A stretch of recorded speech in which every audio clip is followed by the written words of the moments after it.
Hi everybody, welcome to Push Luck video. My name is Eric and today we'll be looking at Kingdomino or Kingdomino. This is a 2016 release. It's by designer Bruno Cathala and it plays 2 to 4 players and takes about 30 minutes to play. It is based on the mechanisms of dominoes, alright, but Bruno puts a new spin on it and it plays really quick, it's easy to play, fun to play, and it's great for a family. So let's take a look at the game components and how to play the game, and I'll give you my thoughts about the game. So this is what you get in the box of Kingdomino. First, the insert. The insert is very nice, very functional. Everything is placed nicely in the box and it doesn't really shake around or you get loose pieces anywhere.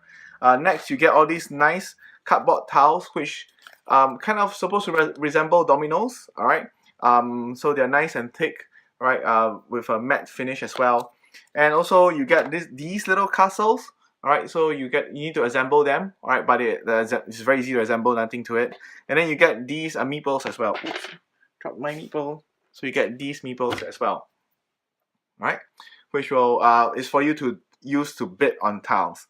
Alright, so all in all, the components of the game is very good quality. They did not skimp on the cardboard for this, and it's very nice and very thick cardboard. Alright, so how do you play the game of Kingdomino? Now your purpose is to try to combine land tiles of the same type using these dominoes into your kingdom, and then at the end of the game you're trying to also combine land tiles with these crowns because these are the ones that will score you points, and you're trying to form a 5x5 grid of a kingdom, and when the game ends, when the domino tiles have run out, right, you count points and whoever has the most points will win the game. So in the game there's 6 different land tiles. You'll see that there's a desert land tile, there's a grassland, sea, like a dirt area, forests, and then mines. Alright, so there is a bidding mechanism at the start every round. Each player will have 1 castle and also a wild land tile where they place a castle on. So any land tiles can connect to this starting one. Alright, then there will be a certain number of tiles will be drawn from this deck, depending on the number of players there are. And you will first see the numbers that they are from, and then you arrange them from ascending order, lowest number on top and the highest number below. So you put them in this case, like so, and then you flip them over. Alright, now the lower number tiles usually will not have any land tiles or not have any tiles with crowns on them. And the higher number tiles will have crowns on them. So the higher number tiles are more valuable. Now, in turn order, alright, players will take their meeple and then place them on the tile that they want. Alright, for example, I place this here, blue will place here, and the pink will place it here. Alright, then you draw the next 3 land tiles. Alright, you sort them out according to the number. Alright, and then you place them and you reveal them. Now the person now the turn order is switched. Whoever is on top will now get to go first, then the second one will get to go next, and so on and so forth. So even though you may have had no choice by choosing the lousier land tile, now you get the first dips on the next set of land tiles. So it might be there might be some strategy for you to decide to, if you do not care about these, or you think that you may want to go dips on next set of land tiles, you might want to place your meeple on top so that you can then go next. So in this case, pink take this land tiles, add to their kingdom, alright, and then take the meeple and then place on any of this land tiles. So for example, maybe pink wants to continue the sea tiles, alright, because there's so many of them. So pink may decide to put it here instead. Now the green takes their meeple, takes this land tile, adds to your kingdom, and then choose next. And then blue will use the last one. Alright, so in this way, a new set of land tiles will be revealed. Alright, and you sort them again, and then you reveal them again, and then now blue gets to decide where to go next, which land tiles to choose.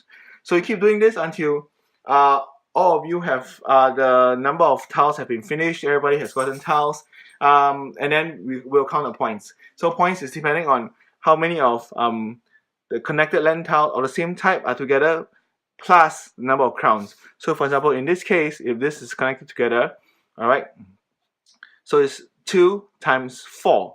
So this will give them give the player 8 points if connected like that. Okay, and so whoever has the most points will win the game. Now, there may come a chance where you pick a land tile and you cannot add it to your kingdom. Then in that case, you just discard the land tile. So you kind of miss a turn in a way, alright, because you did not plan correctly and stuff like that. So you kind of got a land tile that you cannot place. Alright, and so that's the game of Kingdomino. So let's go to my thoughts about the game. Okay, so that's how you play the game of Kingdomino. Now, when I first tried it, it was at Sasquatch. I tried it in the wee hours of the morning and I wasn't really awake. But when I looked at it, I looked at the components, I looked at the art style, it really drawn me to the game. And when I played it, it was really simple to learn, very easy to play, and it has a bit of weight to the thinking that you need for the game. Alright, so when you're wondering what tiles to get, what kind of tiles may come out in the future, and whether if I get the tile right now, that the heavily weighted one or the last in the column, would that mean that I'm screwing myself up for the next round later on in terms of the tiles I could take? And also the way you place your tiles, there's a lot of strategy involved as well.